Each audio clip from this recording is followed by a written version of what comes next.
week was a bad one for Donald Trump. Not so for his opponent, Hillary Clinton. She continues to lead in national polls and is even extending it into battleground states. According to RealClearPolitics.com, as it stands right now, the national average has Clinton leading Trump by 48% support compared to the GOP candidates' 41%. But when it comes to Texas, it's a different story.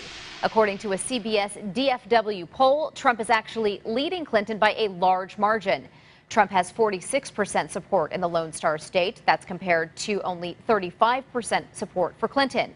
So let's break down those numbers even further and look at the demographics. Among white voters, Trump is dominating Clinton with 51% support. But when it comes to black voters, Clinton easily dominates with 71% support.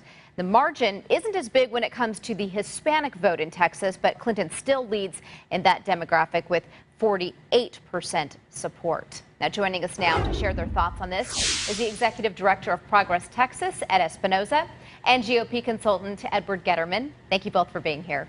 Thanks for having me. Good to be here. All right, Ed, starting with you. What are your thoughts on this Texas poll? How accurate do you think it is?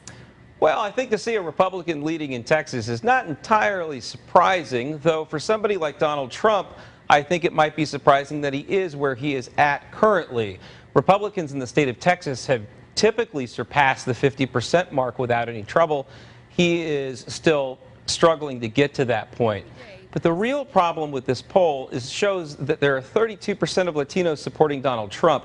He didn't even get that much support from Latinos in the Republican primary in this state. Now, granted, there's not a ton of Latinos voting in the Republican primary here. However, for him to increase that vote share, that would assume that he's getting greater support from a general election audience, from Democrats and from independents. And that just, there isn't any evidence to indicate that that is happening. So while he may be leading her overall, I think that these subgroups within this poll may have been measured incorrectly. Edward, what are your thoughts on this poll? Well, I agree with that. I think it's not surprising that a Republican is winning the race here in Texas. Texas has always had its own blend of conservatism. It's got some libertarianism, some anti-establishmentism. So he's tapped into that all over the country, and especially here in Texas. What I personally think is interesting about the numbers is he's actually currently, if they're true, he's currently doing better amongst Latinos in Texas than Romney did. So, that's interesting. And actually, Obama ended up winning Texas by 16 points 4 years ago. So what's going to be really interesting to see is if he can do any better than that. If these numbers hold true and the 30% of the remaining undecideds split even, half each way, then he's going to blow Romney's numbers out of the water, which is going to be hard to explain.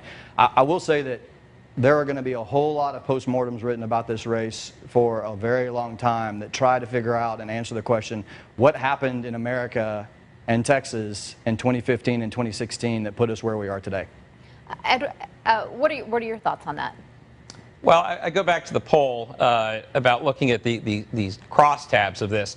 So for those who are not entirely familiar with polling, generally to get a good sample of the read of an electorate, you need between 500 or 1,000 respondents to get a good scientific read on the electorate. And then beyond that, to get a read of the subgroups, you need somewhere around 100 respondents from that group to really get a good measure as to where things are. What this poll tells me is that their top line numbers might be closer to the mark with the 35-46. But as far as Latinos go, I don't think they had a good representative sample if they're getting 32%. Trump is polling in the single digits in some place among Latinos around the rest of the country. And though Texas is different, it's not so different that the support would be triple that amount amongst a group that is really not responding to his message. Okay, we are out of time, but Edward and Ed, thank you both for sharing your perspectives with us tonight. Sure. Thank you.